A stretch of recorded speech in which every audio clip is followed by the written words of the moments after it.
Hi everyone, this is Sarina, and I'm going to be presenting chapter 21 with Andy Fuentes and Marisol Gedion. Chapter 21 is about racism and the applications of critical race and intersectional theories in community psychology. Okay, so in this chapter, we'll explore the concept of race and how this concept shapes our everyday through relationships and interactions. While the field of community psychology could benefit from a critical analysis of race, a focus on race alone doesn't account for the diverse and complex experiences of marginalized people. So community psychologists should engage with an intersectional theoretical framework, and some examples of this and race-based discrimination are Indigenous erasure, anti-Black racism, and xenophobia. Why is this important? So the inclusion of critical race theory and intersectional frameworks in community psychology is super important because of the rise of white supremacy in countries like Canada, Brazil, the US, and all across Europe. The reemergence of this white supremacy has political backing. That's really important. And even worse, a social media platform that makes these ideologies extremely severely violent and harmful. So you'll see across social media, people will be, saying really racist, anti-Semitic things, and it's not being stopped. So we have to worry about these things. The historical concept of race. The concept of race originated in the 15th century and was used to classify and group people into categories, classes, or family, and it was based on suggested likeness in observable characteristics and appearance.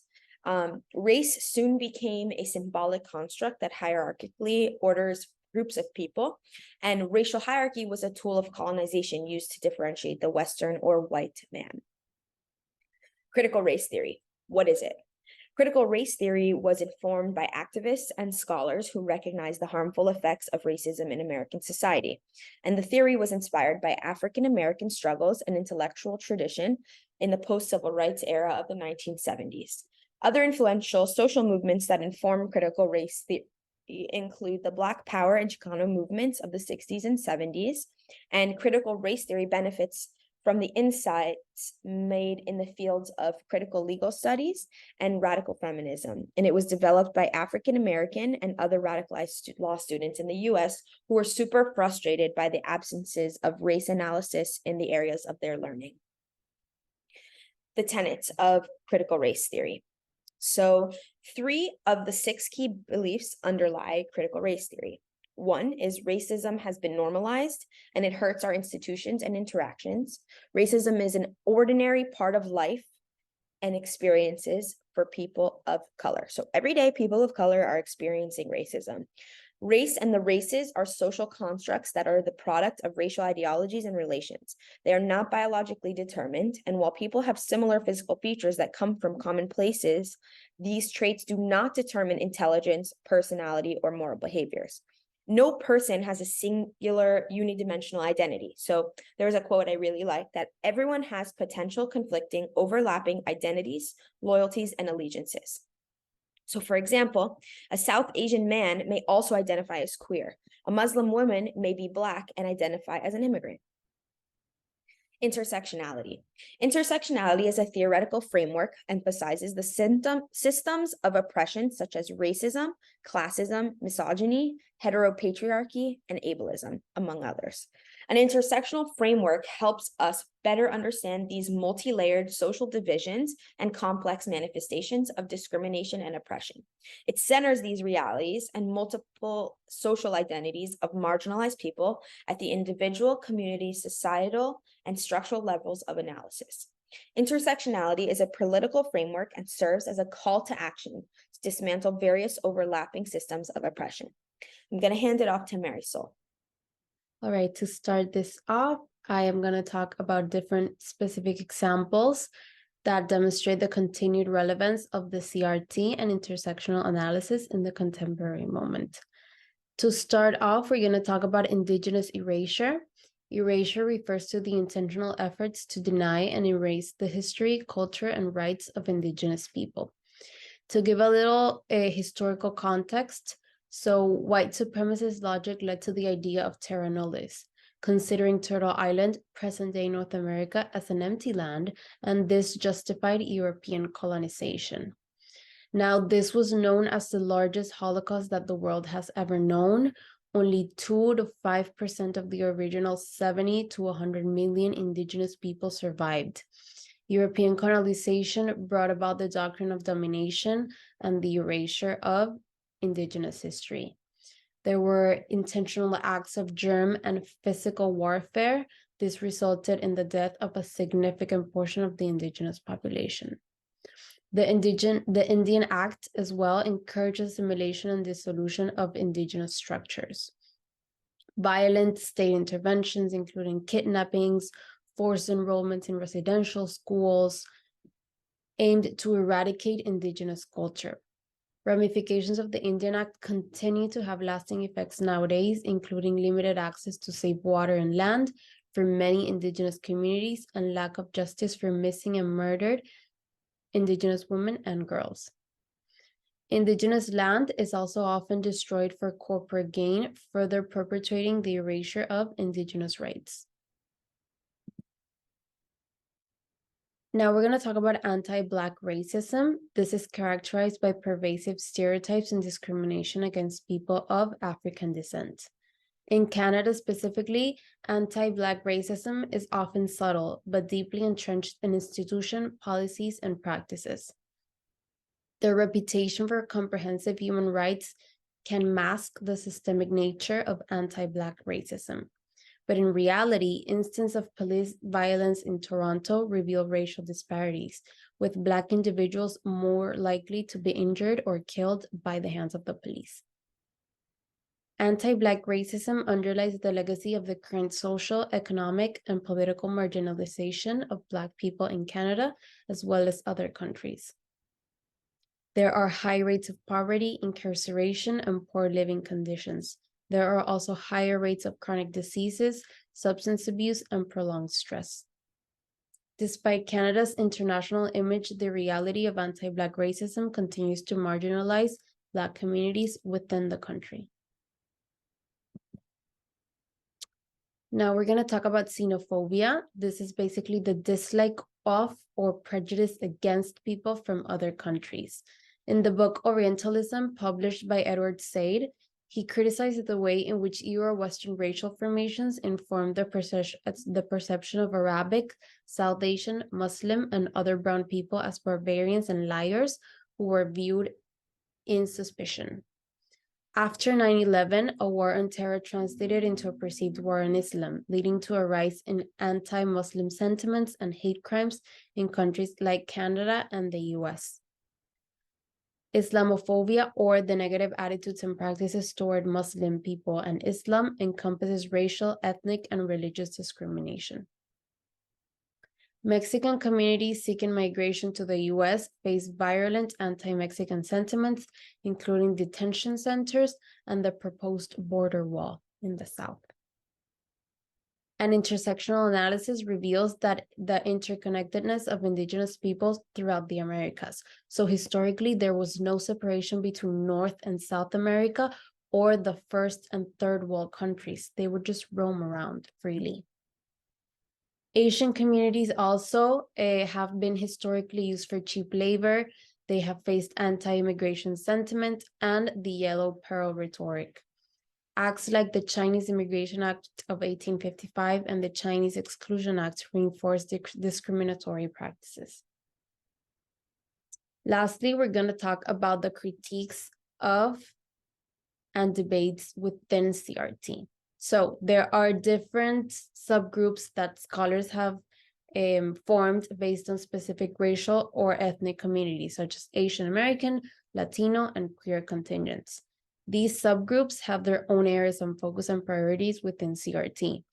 They address issues like immigration, language rights, and discrimination based on accent or national origin. However, these intentional alliances between subgroups are lacking, and there is a need to prioritize an intersectional framework that examines the various forms of oppression experienced by different marginalized communities. Critics argue that the qualitative approaches and individual narratives of CRT scholarship are anecdotal and not representative of larger subpopulations. Proponents of CRT counter this by stating that the focus on specific lived experiences is essential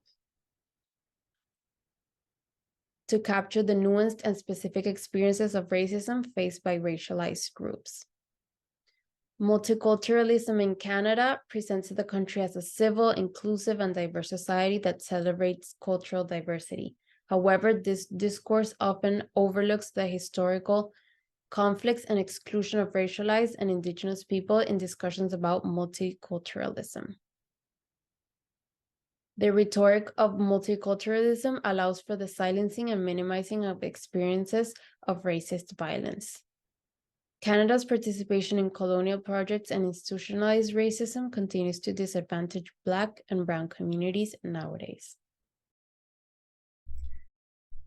Now that we sort of understand a lot of the concepts in CRT, we can start to discuss how community psychology ties into the mix.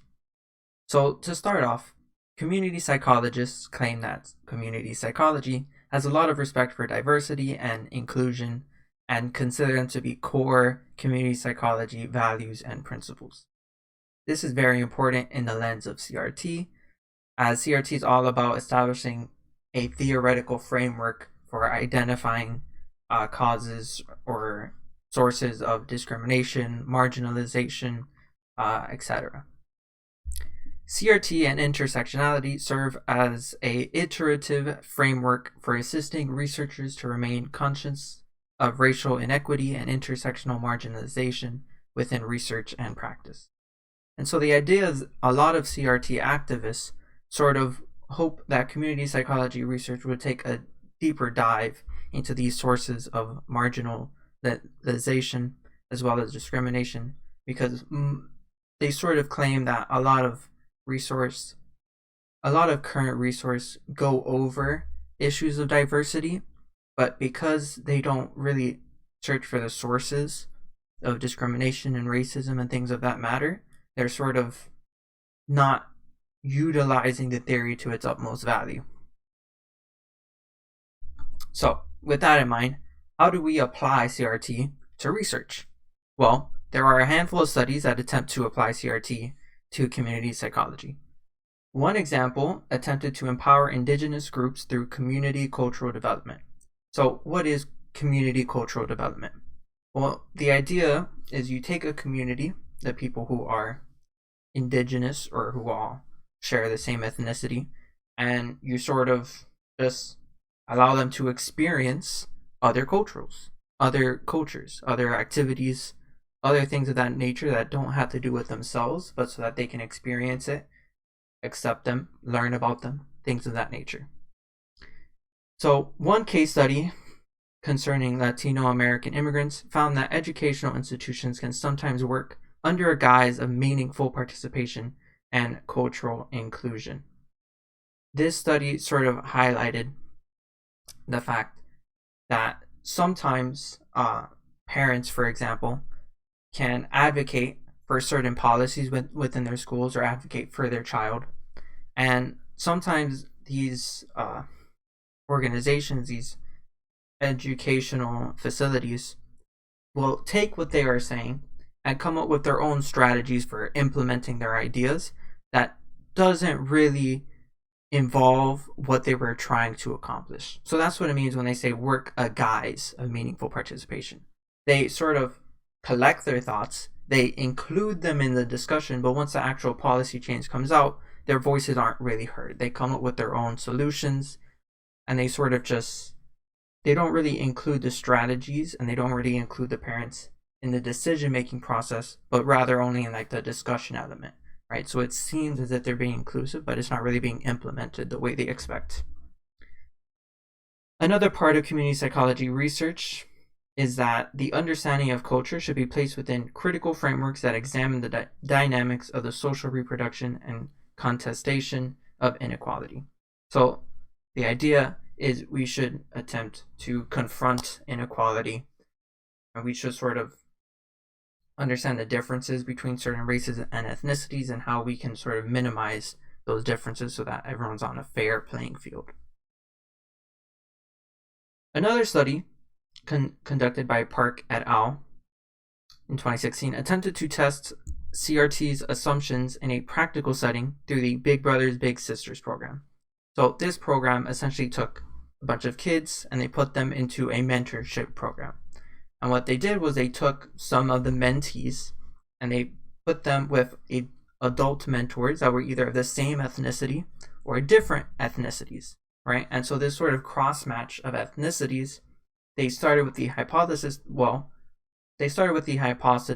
hypotheses that the mentors that were of the same ethnicity as the child would have better outcomes, right? They might come out more confident. They might come out more competent than the other groups. They might feel as if they were cared for more. And by the end of the study, they essentially found that there was no significant differences between these groups in terms of confidence, competence, and youth development. The only difference they did find was that competency among all groups improved over time, which makes sense. If you have a mentor for 1 year, you will be less confident or less competent than someone who's been in the same mentorship program for 2 or 3 years, right? So with time, the relationship improved and the competency also improved for the mentees. One hypothesis that this study sort of found, or that they sort of made based on the results, were that mixing ethnicities or working with culturally diverse groups in general will allow the adult, the practitioner, the opportunity to build cultural competence and improve their skills and abilities to be effective in a wide variety of scenarios. And this is something that I also personally agree with, because I feel as if we put ourselves in the position to work with culturally diverse groups, we will build our cultural skills and our cultural competence. Now, how do we apply critical race theory to psychology practice? How do we put this into practice? Well, one thing in the textbook that was a bit critical was that many researchers seem to fail to make outputs from their research accessible for a broader audience and accessible for practical application in real-world settings. So what does that mean?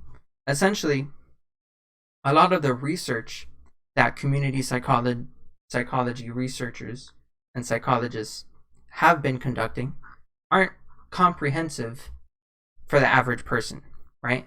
Not only are they a bit difficult to understand, but it's also difficult to get your hands on. A lot of these articles, a lot of these peer-reviewed studies, they're sort of only really accessible through those database networks where you have access to those studies, right? The finding of those studies aren't as widespread, right? The knowledge within those studies aren't ubiquitous. It's hard for the general public to access that knowledge.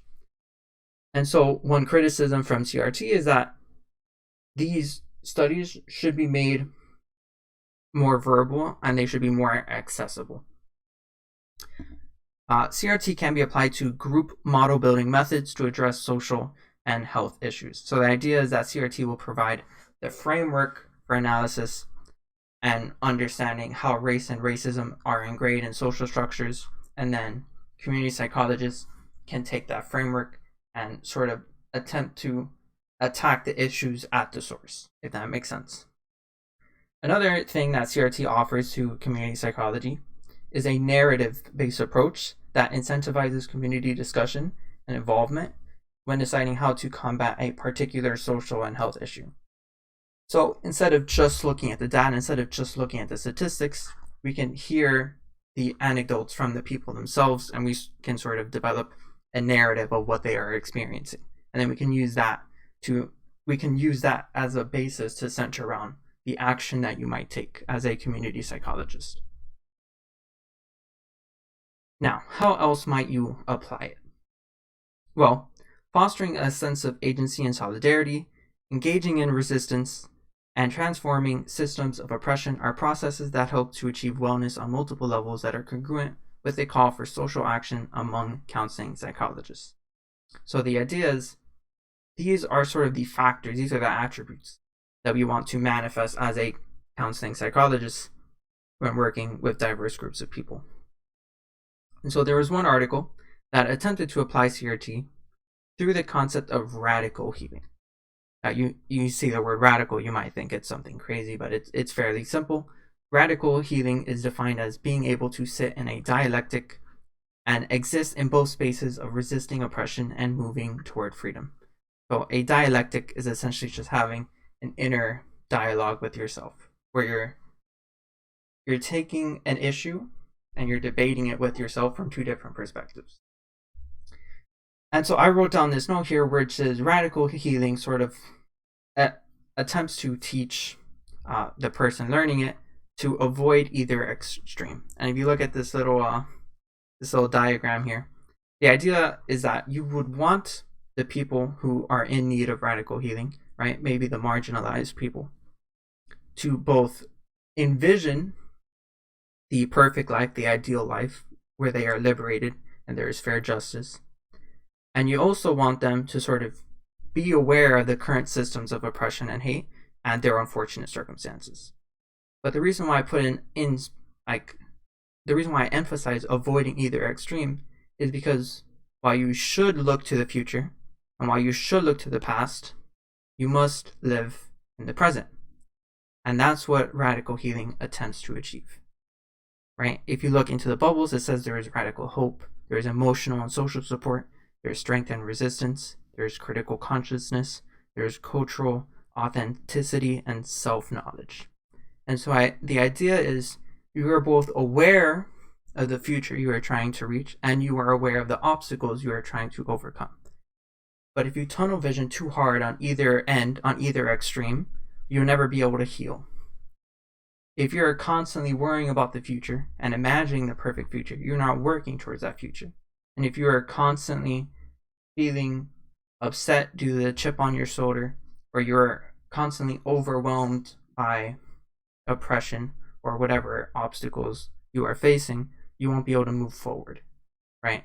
And so the idea is you come up with the solutions for the obstacles in front of you, and you come up with those solutions through envisioning the future that you want. But you never do just one or the other. It's both. You avoid the extremes. You stay in the middle. You heal, essentially. So, for our group's experiential activity, I made a little Jeopardy that we can play, and I will be your host. So we have 5 categories here. We have critical race theory, racism, intersectional theory, research and data, and privilege. I will be going through them row by row, starting from the ones that cost the least points.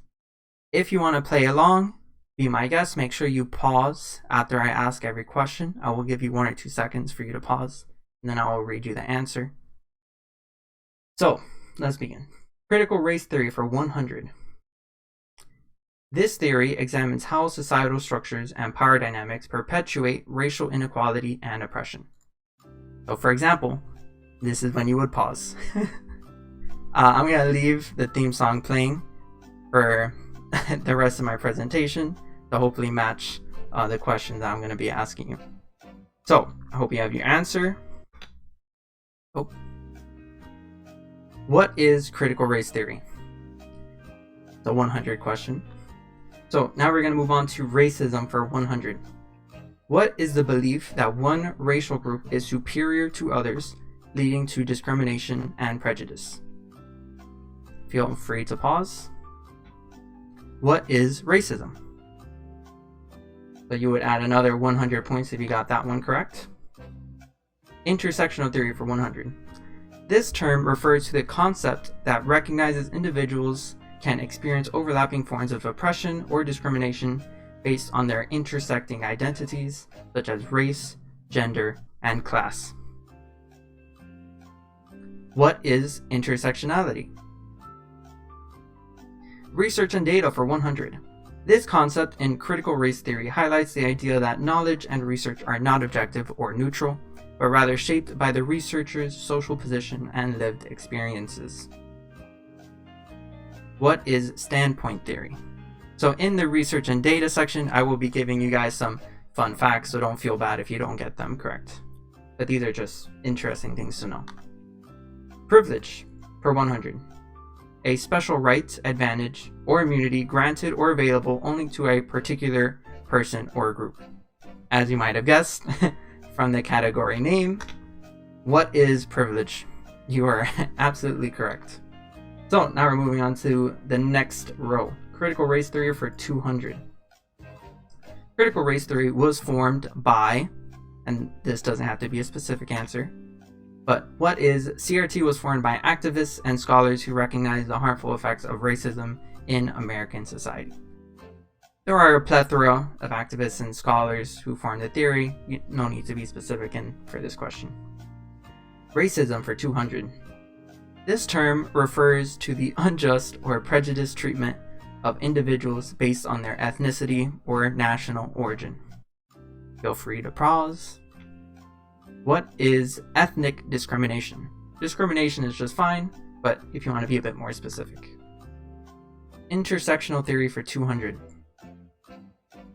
Intersectionality challenges the idea that discrimination can be understood solely by examining one social category.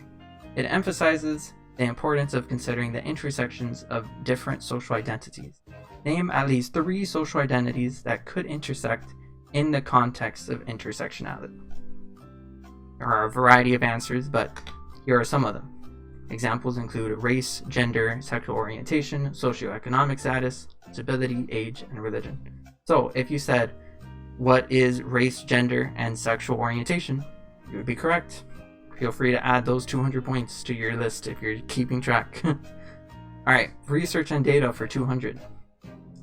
This research strategy in critical race theory seeks to challenge and disrupt dominant narratives and power structures by examining counter stories and counter narratives from marginalized perspectives. What is counter storytelling? Like I said before, don't feel bad if you don't get it exactly correct. Privilege for 200. This type of privilege is defined by the advantages individuals receive based on their gender identity. Gender privilege. This actually should be, what is gender privilege? Critical race theory challenges the notion that racism is an individual flaw or bias and argues that it is embedded within societal structures. What term is used to describe the idea that racism is systemic and operates beyond individual intentions? What is institutional or systemic racism? Either one would be accepted. Racism for 300. This form of racism is characterized by subtle, often unconscious biases or prejudices against individuals of a different race. What is implicit racism? Hope you're feeling confident because we're moving on to the harder questions, slowly but surely. Intersectional theory for 300. How does intersectionality contribute to a more comprehensive understanding of systems of oppression?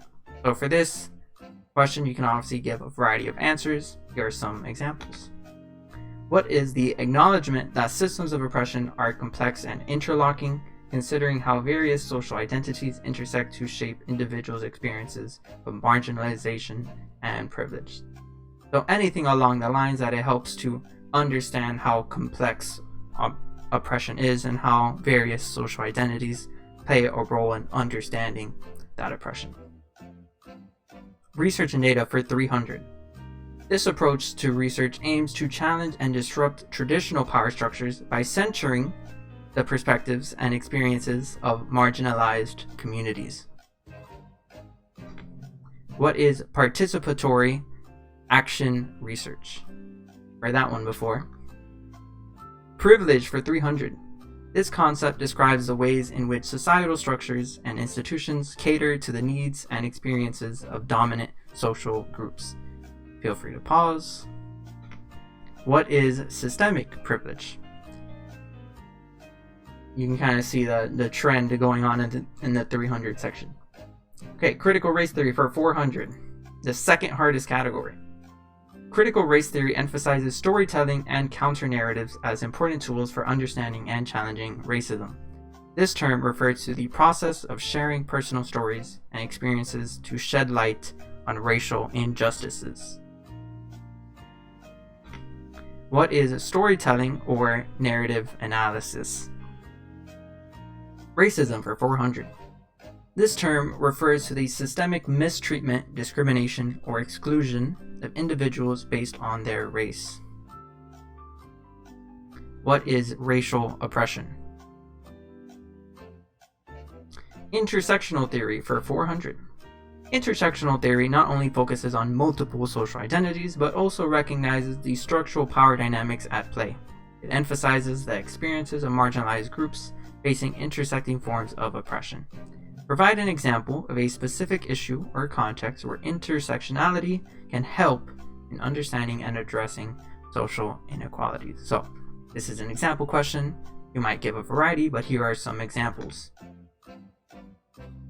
Examples could include the impact of race and gender on healthcare access, the experiences of transgender people of color, or the intersection of disability and poverty in educational opportunities. Anything along those lines, you can give yourself those points. Okay, research and data for 400. Name one strategy in community psychology that attempts to apply critical race theory. This one you might have seen earlier in the PowerPoint. What is empowering Indigenous groups through community cultural development? Let's go privilege for 400. How does community psychology refer to the phenomenon where individuals from privileged backgrounds are unaware of the advantages they possess due to their social identity? What is privilege blindness? There are a couple ways you could have answered this, but that's the term I'm using for the sake of the question. Critical race theory for 500, finally on our hardest category. Good luck. Critical race theory highlights the importance of understanding the intersectionality of race with other social identities. Provide an example of how critical race theory can be applied to analyze a specific social issue or context. So, you have to come up with your own answer. Here are a couple of examples that you could have given me. Examples could include examining the racial disparities in the criminal justice system, analyzing the impact of racialized policies on housing segregation, or exploring the experiences of racial minorities in education. If you said something along those lines, go ahead and give yourself those points. Racism for 500. In community psychology, what term is used to describe the collective action and collaborative efforts of community members to address and challenge systemic racism and promote racial equity? What term? What is community mobilization? The against racism part isn't necessary, so if we said community mobilization, you're good to go. Intersectional theory for 500. How does intersectionality promote a more inclusive approach to social justice advocacy? So again, you can give various examples. Here are some that I would accept. What is ensuring that advocacy efforts consider the intersecting dynamics of race, gender, class, sexuality, and other social identities? Other answers may include centering or uplifting the voices of individuals who face multiple forms of oppression. Research and data for 500. This statistical concept examines the disparities in outcomes and experiences between different racial and ethnic groups. What is racial disparity analysis? In the question. Good on you if you got it right. Privilege for 500. What term is used in community psychology to describe the intentional use of one's privilege to challenge and dismantle systemic inequities, aiming to create positive change? This is the last question. Good luck. What is allyship? Might not have gotten that one, but if you did, good on you.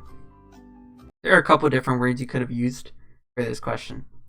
And that is all the questions. So the total, if you got all of them right, would be 7,500.